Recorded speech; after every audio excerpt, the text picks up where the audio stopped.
नमस्ते बच्चों, कैसे हैं आप। ऊर्जा प्रबंधन चैप्टर हमारा चल रहा है और ऊर्जा प्रबंधन के 7 भाग हम लोग पढ़ चुके हैं। पिछले 7वें भाग में हमने कार्य सरलीकरण प्रारंभ किया था, उसी को हम आगे बढ़ा रहे हैं। कार्य सरलीकरण की हमने क्या होता है ये पढ़ा था। सरलतम, जल्दी से और आसानी से कार्य करने का तरीका कार्य सरलीकरण कहलाता है और इसके लाभ भी हमने भाग 7 में पढ़ लिए थे। कार्य सरलीकरण की अध्ययन तकनीक 2 तरह की होती है, औपचारिक तकनीक और पेन पेंसिल तकनीक। औपचारिक तकनीक में माइक्रोमोशन, साइक्लोग्राफ, मेमोमोशन और स्टॉप वॉच के बारे में हम विस्तार से पढ़ चुके थे। आज हम अध्ययन करेंगे बच्चों, पेन और पेंसिल टेक्निक से स्टार्ट करेंगे। बच्चों, पेन और पेंसिल टेक्निक, जैसा कि नाम से ही पता चल रहा है कि गृहिणी स्वयं घर पर जो रहती है और अपने घर के कार्य करती है, स्वयं अपने द्वारा किए गए कार्य का विश्लेषण इस विधि के द्वारा कर सकती है। क्योंकि बच्चों, इस विधि में किसी भी प्रकार के प्रयोगशाला और उपकरणों की आवश्यकता नहीं होती है। स्वयं कार्य करना और पेन पेंसिल तकनीक से उसका अध्ययन करना, इन 2 तरीकों के द्वारा और फिर उसका विश्लेषण करके उसमें सुधार लाना, इसके द्वारा कार्य सरलीकरण की विधि को वो अपना सकती है और अपनी जो गतियां हैं जो कि अनावश्यक हैं उसको कम कर सकती है और अपने समय को भी बचा सकती है। इसमें 4 प्रकार की विधियां हैं: process chart, operation chart, multiman chart और पाथवे चार्ट। ये 4 प्रकार की विधियां हम पेन और पेंसिल तकनीक में पढ़ेंगे। सबसे पहले हम बात करेंगे प्रोसेस चार्ट की। बच्चों, प्रोसेस चार्ट में कार्यकर्ता के प्रत्येक चरण का वर्णन किया जाता है। बच्चों, ध्यान से सुनना, किसी भी एक क्रियाविधि का या कार्य का चयन करके उसके प्रत्येक चरण का वर्णन कार्यकर्ता के द्वारा किया जाता है। बच्चों, ये एक तरह की रिसर्च टेक्निक है और इसमें विभिन्न क्रियाओं को प्रतीकों के रूप में दर्शाया जाता है और जो प्रतीक इसमें मुख्यतः काम में लिए जाते हैं, जैसा कि आप देख पा रहे हैं स्क्रीन पर, इसमें 5 प्रकार के प्रतीक काम में लिए जाते हैं। सबसे पहला, जैसा कि आप देख रहे हैं, एक छोटा सा शून्य सा है। ये एक स्थान से दूसरे स्थान पर गति को अध्ययन करता है। दूसरा जो आप देख रहे हैं ओ की शेप का है, ये हाथ की क्रियाओं का अध्ययन करता है। उसके बाद जो ट्रायंगल शेप है बच्चों, वो रुकावट का अध्ययन करती है। और इसके बाद जो आप एक स्क्वायर शेप देख रहे हैं, ये स्क्वायर शेप जो होती है, ये गुण या मात्रा का निरीक्षण करने के लिए होती है। जैसे कि आप सब्जी बना रहे हैं और उसको बीच में जब आप चलाते हैं और आप देखते हैं कि वो पकी है या नहीं पकी है, उसकी मात्रा का या गुण का आप निरीक्षण करते हैं, तो निरीक्षण में इसको काम में लिया जाता है। बच्चों, एक और क्रियाविधि होती है जो कि हमने इसमें नहीं ली है, एक और प्रतीक होता है जो कि इसमें हमने नहीं लिया है, वो है एक सर्कल यानी कि वृत्त के अंदर सी, यानी कि क्रिया और गति साथ साथ, हम चल भी रहे हैं और काम भी कर रहे हैं। दोनों काम जब हमारे साथ साथ होते हैं तो एक वृत्त के अंदर सी का प्रयोग करके उसको काम में लिया जाता है। जैसे कि बच्चों, छोटा वृत्त हमने बताया था, ये दर्शाता है कि कार्यकर्ता एक स्थान से दूसरे स्थान पर जा रहा है। बड़ा वृत्त यह बताता है कि एक ही स्थान पर, बड़ा वृत्त आप देख रहे हैं, एक ही स्थान पर व्यक्ति खड़ा है और खड़े होकर के हाथ से कार्य कर रहा है। यानी कि जैसे बच्चों, एक स्थान पर खड़े होकर के सब्जी काटना, सब्जी धोना या चपाती बनाना हाथ की गतिविधि है। चौकोर मात्रा और गुणों की जांच को दर्शाता है। त्रिभुज विलंब या कुछ नहीं होना बताता है। रुकावट, जैसे बच्चों कार्य करते करते किसी का फ़ोन आना, आपने फ़ोन सुन लिया तो कार्य में क्या हो गया, रुकावट आ गई, है ना। इसी तरह से छिद्रक चलने वाली क्रिया के साथ साथ अगर गतिविधि हो रही है तो वो, जैसा कि मैं आपको बता रही थी, वृत्त के अंदर सी उसको बताता है। तो बच्चों, प्रोसेस चार्ट को देख करके गृह कार्यों में से हम कोई भी एक कार्य चुन करके उसका अध्ययन करते हैं और अध्ययन करने से हम ये ज्ञात करते हैं कि कार्य को करने में कौन सी क्रिया अधिक हुई, कार्य का क्या क्रम रहा, कार्य करते समय कितनी बार निरीक्षण किया, कितनी बार रुकावटें आई और कितनी बार दोनों ही कार्य हमने साथ किए। इस चार्ट को प्रोसेस चार्ट, व्यक्ति विश्लेषण भी कहा जाता है। प्रोसेस चार्ट, मैन एनालिसिस भी कहा जाता है। चार्ट का मूल्यांकन करके कार्य की क्रियाओं को हम क्रमबद्ध कर सकते हैं, अनावश्यक गतिविधियों को हटा सकते हैं, दो क्रियाओं को एक साथ संपादित भी कर सकते हैं और अच्छी तरह से विश्लेषण करके हम उसका कार्य का सरलीकरण कैसे करें ये पता लगा सकते हैं। जैसा कि बच्चों आप देख रहे हैं, इसमें जो एग्जाम्पल दिया है वो एग्जाम्पल दिया है टेबल को सजाने का, डाइनिंग टेबल को सजाने का। तो जैसे कि टेबल की ओर जाना तो छोटे वृत्त से बताया जा रहा है, वहाँ पर आपने एक छोटा वृत्त बना दिया। दूसरी क्रियाविधि हुई ट्रे में बर्तन, मेट, चम्मच आदि निकालना। इसमें सिर्फ हाथ की क्रिया हो रही है तो एक बड़ा वृत्त इसमें आप पॉइंट आउट करेंगे। तीसरे में सपोज आपका कोई फ़ोन आ गया, आपने फ़ोन सुना, कार्य में दुविधा हो गई तो एक रुकावट हो गई। तो आप देख रहे हैं आपका छोटे वृत्त, बड़ा वृत्त और फिर ट्रायंगल को कवर करते हुए एक रेखा बनी। उसके बाद आपने फिर कार्य किया, हाथ की क्रिया से आपने चद्दर निकाला, फिर आपने मूवमेंट किया, आप टेबल की ओर चले गए, फिर आप टेबल पर चद्दर बिछा रहे हैं, हाथ की क्रिया कर रहे हैं, टेबल को सजा रहे हैं तो बड़ा वृत्त हो गया। फिर आप देख रहे हैं कार्य सही ढंग से हुआ या नहीं हुआ तो ये निरीक्षण हो गया। तो बच्चों जब आपने इसको ध्यान से देखा, ध्यान से इसका अध्ययन आप लोग कर रहे हैं तो आपको अपनी सही और गलत गतिविधियों का पता चल जाता है। कहाँ आप बिना काम ही आए गए, कौन सा कार्य आपने बिना आवश्यकता के किया, कहाँ हाथ की क्रिया की गतिविधि की ज़रूरत नहीं थी, रुकावट कहाँ और कितनी बार आई और कितनी बार आपने निरीक्षण किया, इसका आप विस्तार से अध्ययन करते हैं। और विस्तार से अध्ययन करने के बाद, विश्लेषण करने के बाद आप अपनी कार्य की गतिविधियों में सुधार कर सकते हैं। तो ये है बच्चों प्रोसेस चार्ट। इसके बाद आता है operation chart. Operation chart process chart के समान ही होता है बच्चों, कोई विशेष डिफरेंस नहीं होता है।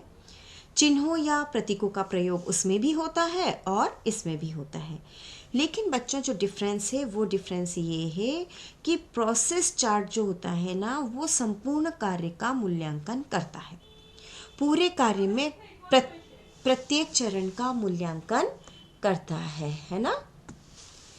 तो बच्चों ये जो ऑपरेशन चार्ट होता है इसमें दोनों हाथों की क्रिया का अध्ययन किया जाता है। प्रोसेस चार्ट में तो हमने क्या किया था, पूरे कार्य का स्टेप बाय स्टेप अध्ययन किया, लेकिन इसमें ऑपरेशन चार्ट में सिर्फ हाथों की क्रिया का अध्ययन किया जाता है। छोटा वृत्त भुजाओं की गति, बड़ा वृत्त उंगलियों की गति को दर्शाता है। देख पा रहे हैं आप, छोटा वृत्त सिर्फ किसकी गति बताता है, भुजाओं की। बड़ा वृत्त उंगलियों की गति दर्शाता है। त्रिभुज भुजा व उंगलियों दोनों के आलस्य को दर्शाता है, यानी कि जब दोनों कार्य नहीं कर रहे हैं। बच्चों जब इस चार्ट का अध्ययन किया जाता है ना, तो इस प्रकार के चार्ट में प्रोसेस चार्ट से भी अधिक कुशलता की आवश्यकता होती है, क्योंकि इसमें बच्चों बहुत माइन्यूट अध्ययन करना होता है भुजाओं का और अंगुलियों का, और साथ में दोनों हाथों का, प्रत्येक हाथ का अलग अलग निरीक्षणकर्ता के द्वारा अध्ययन किया जाता है। आप बच्चों जैसा कि इसमें स्क्रीन पर देख रहे होंगे, बाएं हाथ का अध्ययन एक व्यक्ति करेगा, दाएं हाथ का अध्ययन एक व्यक्ति। कब सब्जी निकाली गई ये पूरा विवरण है बच्चों, सब्जी फ्रिज से निकालने से लेकर के सब्जी को बनाने तक, ठीक है। कब निकाली गई, कब सब्जी बनाने के लिए भगोने को उठाया गया, कब हिलाया गया। अब आप देखो बच्चों, कहीं भुजाओं का, कहीं उंगलियों का और कहीं दोनों का प्रयोग हो रहा है। सब्जी निकालना, हाथ बर्तन के किनारे रखना, सब्जी बनाने के लिए भगोना उठाना, बर्तन को पकड़ना, सब्जी डालना, सब्जी हिलाना, सब्जी छौंकना, और जो भी क्रिया सब्जी बनने के समाप्त होने तक हाथों और अंगुलियों के द्वारा की जाएगी, उन सभी का अध्ययन इस ऑपरेशन चार्ट में किया जाता है। और बच्चों ये याद रखिएगा कि दोनों हाथों का निरीक्षण अलग अलग निरीक्षणकर्ता के द्वारा किया जाता है। ठीक है, तो ऑपरेशन चार्ट में हाथ की और हाथों में भुजाओं और उंगलियों की गति का अध्ययन, दोनों हाथों की क्रियाओं का अध्ययन किया जाता है, जबकि प्रोसेस चार्ट में पूरी क्रियाविधि का स्टेप बाय स्टेप चरणबद्ध ढंग से अध्ययन किया जाता है। तो बच्चों ये हमने पढ़ा ऑपरेशन चार्ट। ऑपरेशन चार्ट के बाद बच्चों यहाँ मैं आपको थर्ड चार्ट मल्टीमैन चार्ट के बारे में बताऊंगी। ये मल्टीमैन चार्ट जो होता है प्रोसेस चार्ट के समान ही होता है, कोई डिफरेंस नहीं होता, लेकिन ये एक ऐसी क्रिया के अध्ययन के लिए हम काम में लेते हैं बच्चों, क्योंकि प्रोसेस चार्ट हम किसी एक व्यक्ति का अध्ययन करते हैं और जो मल्टीमैन चार्ट होता है उसमें हम एक से अधिक व्यक्ति जिस कार्य में कार्यरत होते हैं, यानी कि जिस किसी कार्य को करने में एक से अधिक व्यक्तियों का अध्ययन किया जाए, एक से अधिक व्यक्ति उस कार्य को कर रहे हैं। प्रतीक वही होंगे बच्चों, लेकिन कार्य करने वाले व्यक्ति 2 या 2 से अधिक होंगे। तो इसको हम मल्टीमैन चार्ट कहते हैं और इसमें कार्य का विश्लेषण तुलनात्मक रूप से किया जाता है और विशेषकर रुकावट का। जब बच्चों 2 या 2 से अधिक व्यक्ति कार्य कर रहे हैं तो बात करने की संभावना तो बनती है, इसलिए इसमें रुकावट का अध्ययन विशेषकर ध्यान से किया जाता है। ये है मल्टीमैन चार्ट। उसके बाद जो हमारा नेक्स्ट चार्ट है वो है पाथवे चार्ट। इस विधि में बच्चों क्या करते हैं कि एक कमरे का हमने नक्शा बना लिया और नक्शे पर, जैसे कि सपोज ड्राइंग रूम में हम अध्ययन कर रहे हैं सोफे पर और सोफे पर टेबल पर कवर लगाने का या सोफा बेग लगाने का। ठीक है, तो हम ड्राइंग रूम का उस पर माप बना लेंगे, नक्शा बना लेंगे और उसी नक्शे में हम कहाँ सोफ़ा रखा हुआ है, कहाँ हमारे दूसरे सामान रखे हुए हैं, उसका भी निशान बना लेंगे और फिर उसको पेंसिल से हम बना लेंगे। फिर पिन के और धागे के माध्यम से जहाँ जहाँ कार्यकर्ता गया, कार्य प्रारंभ किया, वहाँ वहाँ हम पिन लगा देंगे, उस पिन पर धागा लपेट देंगे और फिर इस तरह से जहाँ जहाँ गृहिणी जाती है वहाँ वहाँ पर हम पिन लगाते रहते हैं और उसके कार्य का अध्ययन करते हैं और धागा भी साथ में लपेटते हैं। जब पूरा कार्य हो जाता है बच्चों तो पूरे धागे की लंबाई को हम माप लेते हैं और गृहिणी की दूरी का अध्ययन हम कर लेते हैं। कार्य प्रणाली में सुधार लाते हैं, देखते हैं कहाँ गलत हुआ, उसके पश्चात यही प्रक्रिया हम दोहराते हैं। तो इसको हम कहते हैं बच्चों पाथवे चार्ट। बच्चों अभी हमने process chart, operation chart, multiman chart जो कि प्रोसेस चार्ट की तरह होता है लेकिन 2 से अधिक व्यक्तियों की आवश्यकता होती है, और पाथवे चार्ट यानी कि हम पाथवे चार्ट में क्या करते हैं, हम पिन और धागे से क्रियाओं की गतियों को मापते हैं, धागे की लंबाई को नाप करके दूरी ज्ञात करते हैं, कार्य का विश्लेषण करते हैं और पुनः यही प्रक्रिया दोहराते हैं। और कितनी बार धागे की लंबाई में परिवर्तन कितना आया, किस प्रकार आया, इसका अध्ययन करके पाथवे चार्ट पढ़ा जाता है। तो ये हमने कार्य सरलीकरण की दूसरी तकनीक जो थी पेन पेंसिल तकनीक, उसके बारे में अध्ययन किया। अब हम आते हैं बच्चों मंडल के परिवर्तन के वर्ग पर। मंडल के परिवर्तन के वर्ग बच्चों, अब बच्चों हम कार्य सरलीकरण की बात कर रहे हैं, तो कार्य सरलीकरण के लिए कार्य में परिवर्तन लाना आवश्यक होता है, लेकिन हर व्यक्ति के कार्य करने का तरीका अलग होता है और ये व्यक्ति विशेष पर ही निर्भर करता है कि वो अपने कार्य और दिनचर्या को किस प्रकार से आसान बनाता है और जल्दी कार्य कर लेता है और कम से कम थकता है। किसी एक गृहिणी के लिए तो एक कार्य की विधि सरल हो सकती है तो दूसरी के लिए वही टफ हो सकती है। तो ये स्वयं को निश्चित करना पड़ता है बच्चों कि किस प्रकार से किस कार्य में हमें सुधार लाने की आवश्यकता है। मंडल एक होम साइंटिस्ट थे और उन्होंने कार्य सरलीकरण को 3 परिवर्तन के वर्गों में विभाजित किया कि इनमें अगर हम परिवर्तन करते हैं तो अपने कार्य को सरल बना सकते हैं। हाथ और शरीर की गतिविधियों में परिवर्तन, कार्य संग्रह क्षेत्र और उपकरण में परिवर्तन और उत्पादन में परिवर्तन। सबसे पहले हम बात करते हैं बच्चों हाथ और शरीर की गतियों में परिवर्तन की।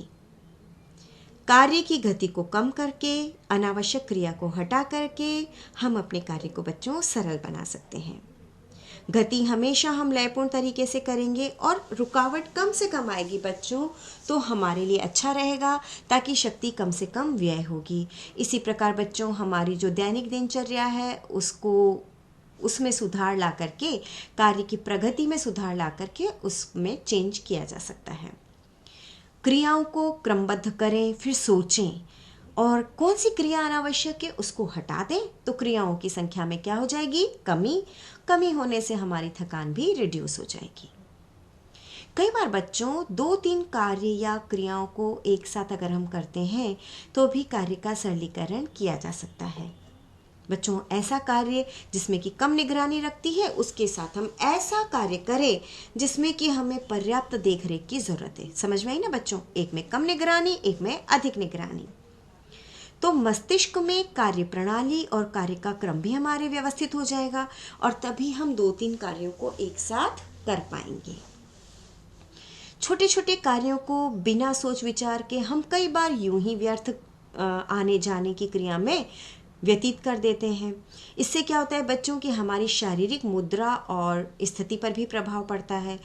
तो कई बार बच्चों अगर एक जैसा कार्य है, एक जैसी शारीरिक मुद्रा में हम बैठ रहे हैं, तो उससे क्या होता है, जैसे कि हमने बताया था, मांसपेशियों पर, रक्त परिसंचरण पर दबाव पड़ता है और ऊर्जा व्यय भी अधिक होता है। इससे क्या होता है कि थकान बहुत जल्दी हो जाती है। तो बच्चों इसके लिए हमें क्या करना चाहिए? हमारी मुद्रा स्थिति को परिवर्तित करते रहना चाहिए, जिससे कि थकान कम से कम महसूस हो। एक ही क्षेत्र में होने वाला कोई कार्य है तो हम उसको एक साथ कर लें तो भी हमारा कार्य आसानी से जल्दी से संपन्न हो जाता है। और बच्चों एक चीज़ की बहुत ज़रूरत होती है, जब भी कोई भी कार्य किया जाए उसमें कौशल, स्किल और कुशलता यानी कि इफ़िशिएंसी लाने से कार्य का सरलीकरण होता है।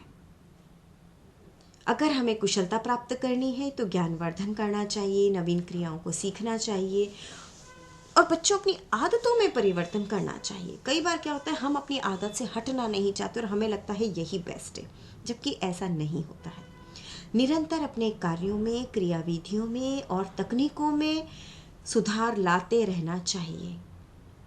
किसी कार्य को जब हम बार बार करते हैं ना, बार बार करते हैं, निरंतर करते हैं, निरीक्षण करते हैं, तो बच्चों हम उसमें अपने आप उसमें निरंतरता से बार बार करने से सुधार भी ला सकते हैं और कुशलता भी ला सकते हैं।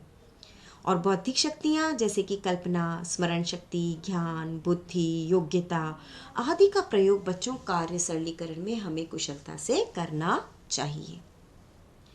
अब आता है कार्य संग्रहण क्षेत्र और उपकरण में परिवर्तन करके। बच्चों हमने संग्रहण क्षेत्र और कार्य क्षेत्र के बारे में पहले भी पढ़ा है कि बहुत ही महत्वपूर्ण होते हैं। अगर इनकी व्यवस्था, उपकरण लगाने का उचित स्थान, कार्य क्षेत्र की ऊंचाई, चौड़ाई आदि पर अगर हम ध्यान देते हैं बच्चों, तो हम बहुत आसानी से अपने कार्य को सरल बना सकते हैं।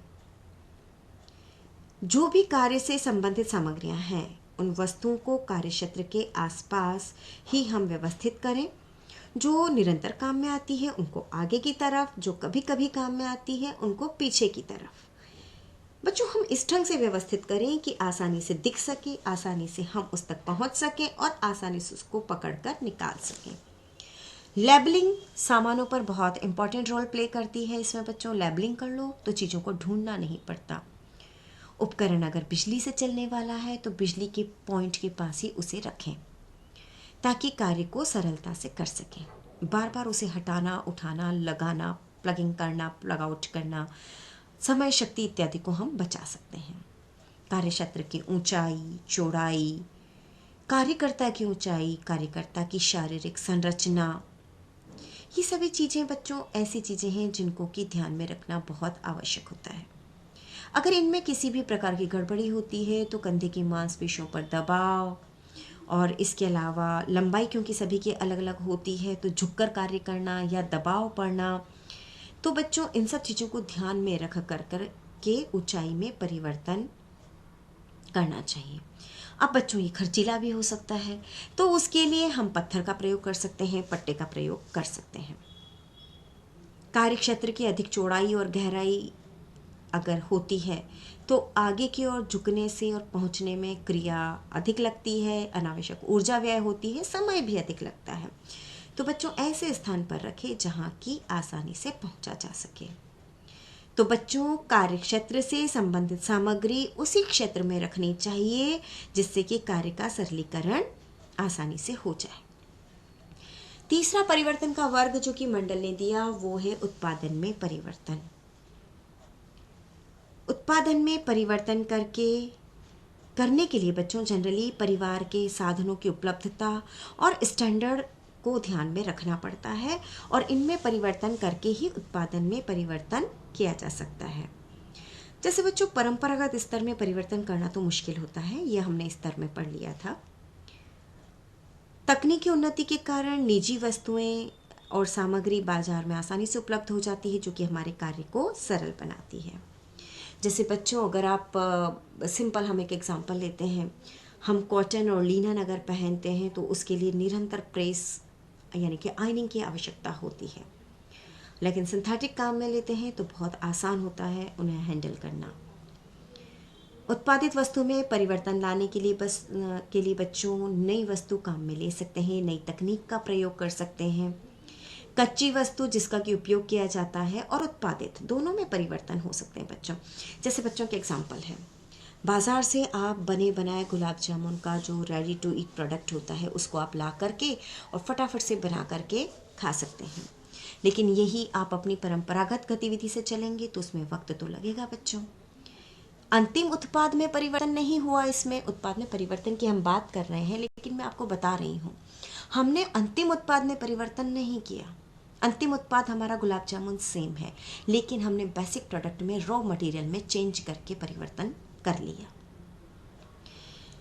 तो बच्चों इसी प्रकार जैसे आप इडली बनाते हैं, आपका अंतिम उत्पाद वही रहेगा, सूजी की इडली बनाएं या आप चावल दाल की इडली बनाएं। चावल दाल की इडली में वक्त तो लगेगा बच्चों, उसको भिगोना, पीसना, खमीरीकरण करना, फिर उसकी इडली बनाना।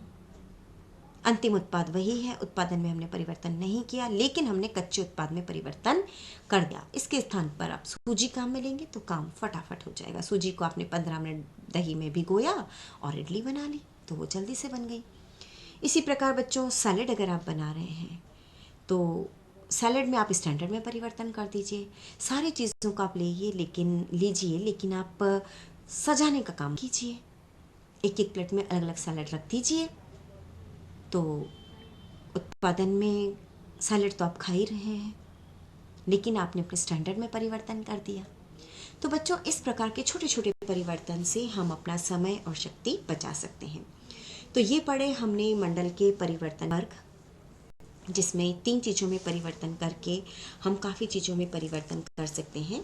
हाथ और शरीर की गतिविधियों में परिवर्तन, कार्य संग्रह क्षेत्र और उपकरण में परिवर्तन और उत्पादन में परिवर्तन।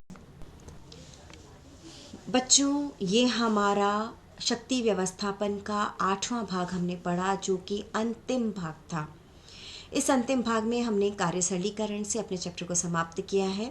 भाग 1 से भाग 8 तक हमने शक्ति व्यवस्थापन क्या है, थकान क्या चीज़ है, कितने प्रकार की होती है, कैसे दूर किया जा सकता है, शक्ति व्यवस्थापन के तत्व, कार्य, कार्यकर्ता, कार्यक्षेत्र को हमने विस्तार से पढ़ा और कार्य सरलीकरण को पढ़ा। धन्यवाद।